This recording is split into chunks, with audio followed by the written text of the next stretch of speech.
Hello, my fellow oddities. Welcome to another episode. Today is part 7 of our Indiana War Memorial. If this is your first time, hit that subscribe button, hit that like button, and go ahead and share this video while you're at it. Please take a visit to my website and maybe think about taking a purchase. There's all sorts of stuff available on there, including these awesome animal posters. Go get them. And with that out of the way, let's just get right into today's video. So today we are going to continue working right on down the front of this monument. We are going to button down most of the front of this, and then we are going to move on to the foreground, which is a little bit of greens. We are going to actually break into some greens. We are going to darken them up quite a bit just so that they're not as visible, but they are going to add quite a bit of detail, and we are going to be able to paint in some light sources that way, and this is just really going to bring some more depth to that foreground area and really tie everything together.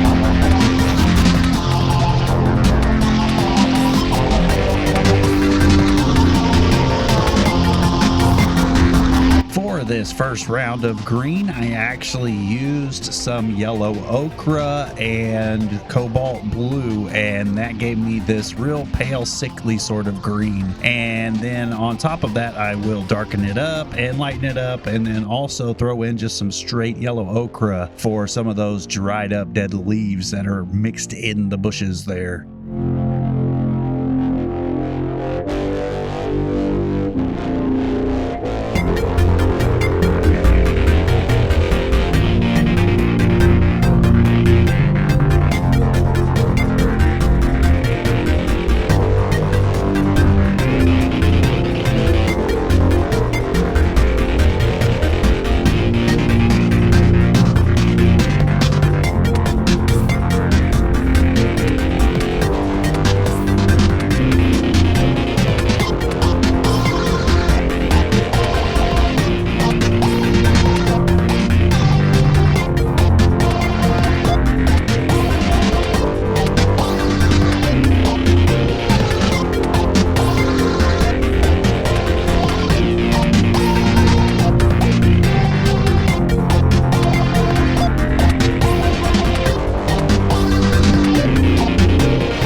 You'll notice on this front sidewalk area, I go back and forth between the angles quite a bit. I haven't quite dialed them in correctly yet, but we will go back through in the last episode next and do all that and fix those angles up. This was just a little difficult because some of the angles on the actual monument don't line up and match exactly where I wanted them to, but that's also just me being really critical of myself.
Now here I still wasn't quite happy with the angles on some of these windows, plus there was a lot of highlights on the right hand side edge of a lot of these bricks. So that's what I did. I wanted to make sure I went through and highlighted those with some really light beige color and add just a little bit of yellow to it and just lighten it up quite a bit. It just really helped bring that edge out.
That is gonna do it for this episode. If you've been following along, then you should have ended up with something relatively close to this. This monument is just looking amazing. One more episode, we will finish this baby up. Remember, if this is your first time, hit that subscribe, hit that like button, and share. Take a visit to that website, and I'll see you in the next episode.